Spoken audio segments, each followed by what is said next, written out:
Friends, সাবুদানা বা সাবু এই নামটার সম্পর্কে আমরা মোটামুটি সকলেই পরিচিত।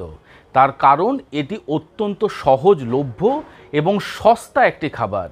ছোট থেকে শুরু করে বড় সমস্ত প্রকারের গ্রোসারি বা মুদিখানা দোকানে এই সাবুদানা খুব সহজেই পাওয়া যায় এবং এটি দামে সস্তা হওয়ার সাথে সাথে অত্যন্ত পুষ্টিকর একটি খাবার বলে গরিব মা বাবারা তাদের সন্তানের আহার হিসেবেও কিন্তু এই সাবুদানা খুব সহজেই ব্যবহার করতে পারেন।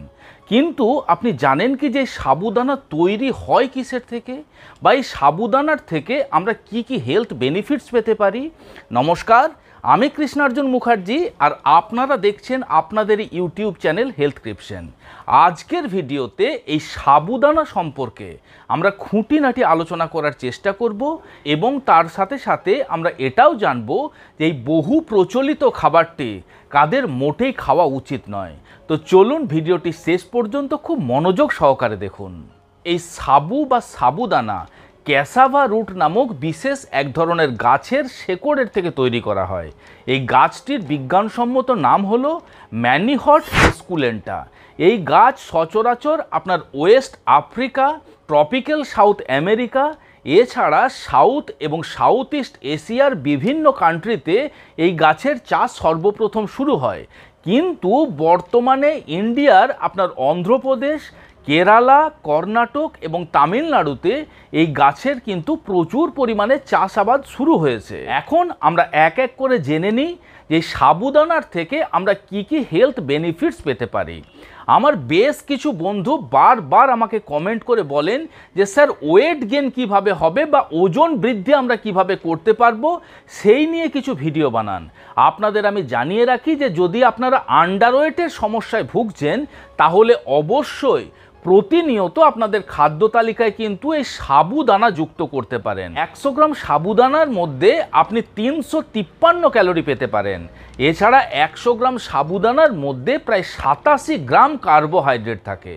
এই অতিরিক্ত ক্যালোরি এবং অতিরিক্ত কার্বোহাইড্রেট খুব সহজেই কিন্তু আপনার বডি ওয়েটকে বৃদ্ধি করতে পারে। তবে এ বিষয়ে অবশ্যই আমাদের সচেতন থাকতে হবে। যে সমস্ত মানুষরা ওভারওয়েট বা ওবেসিটির মতন সমস্যায় ভুগছেন তাদের খাদ্য তালিকায় কিন্তু সাবুদানা যুক্ত না করাই ভালো। আবার মনে করুন, অল্প স্বল্প কাজ করলেই যদি আপনি ক্লান্তি বোধ করেন, আপনার যদি দুর্বলতা অনুভব করছেন আপনি, এবং তার সাথে সাথে যদি আপনার এনার্জি লেভেল মনে করছেন ধীরে ধীরে কমে আসছে, তাহলে অবশ্যই আপনার ডেইলি লাইফে এই সাবুদানাকে যুক্ত করুন।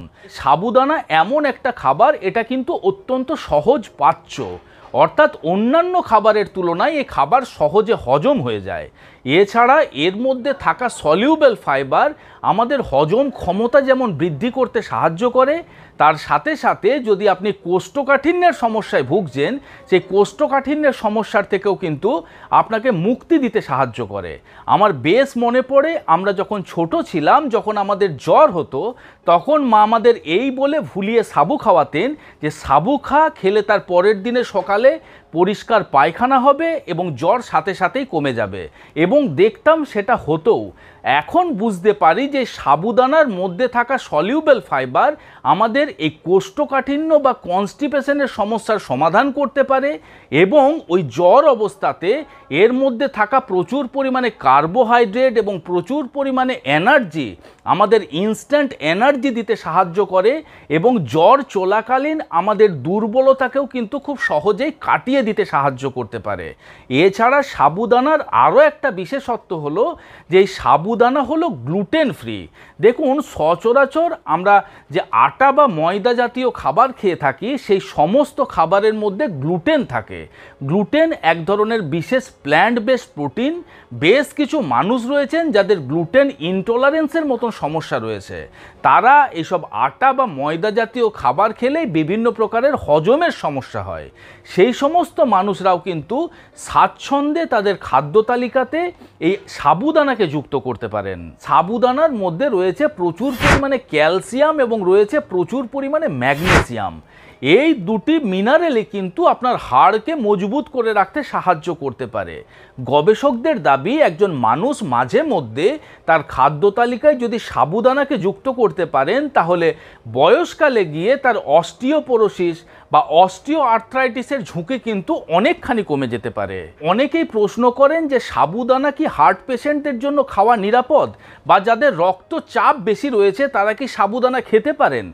দেখুন, এর মধ্যে সোডিয়াম খুব কম মাত্রায় থাকে, তাই উচ্চ রক্তচাপের পেশেন্টরা কিন্তু সাবুদানা খেতে পারেন।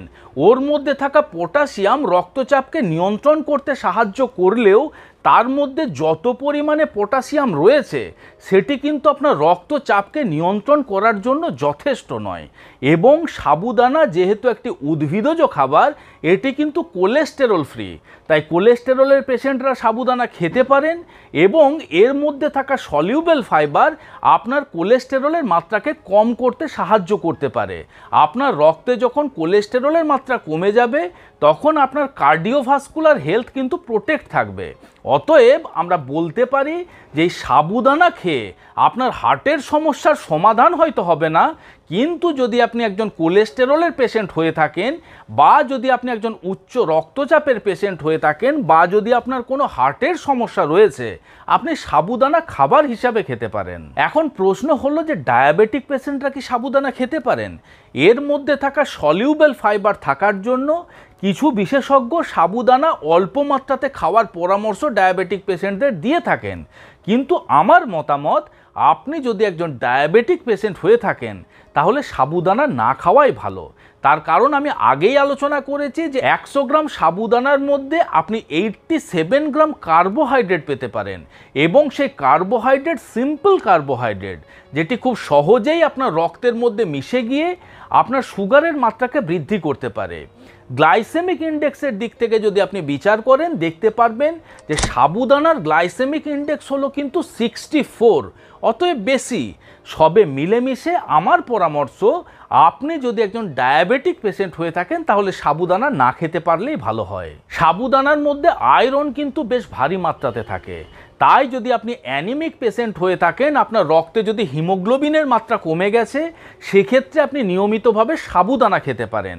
যে সমস্ত গর্ভবতী মায়েরা রয়েছেন এবং যে সমস্ত মায়েরা তার শিশুদের স্তন্যপান করাচ্ছেন, তাদের জন্য কিন্তু সাবুদানা অত্যন্ত উৎকৃষ্ট মানের একটি খাবার। তার কারণ সাবুদানার মধ্যে রয়েছে প্রচুর পরিমাণে ক্যালসিয়াম, এবং রয়েছে প্রচুর পরিমাণে আয়রন, রয়েছে প্রচুর পরিমাণে ফোলেট, যেগুলি আপনার ব্রেস্ট মিল্ককে কিন্তু স্টিমুলেট করতে সাহায্য করে, বা ব্রেস্ট মিল্কের প্রোডাকশন যেমন বৃদ্ধি করতে সাহায্য করে, মায়ের শরীরে ক্যালসিয়াম ডেফিসিয়েন্সির সমস্যার সমাধান করে, গর্ভস্থ শিশুর হাড়কে মজবুত করতে সাহায্য করতে পারে, হাড়ের কাঠামোকে সুগঠিত করতে সাহায্য করতে পারে, এবং মায়ের অ্যানিমিয়ার মতন যদি সমস্যা থেকে থাকে, বা যদি রক্তাল্পতার মতন সমস্যা থেকে থাকে, সেই সমস্যারও কিন্তু সমাধান করতে সাহায্য করতে পারে। আশা করি ভিডিওটি আপনাদের ভালো লেগেছে, ইনফরমেটিভ লেগেছে।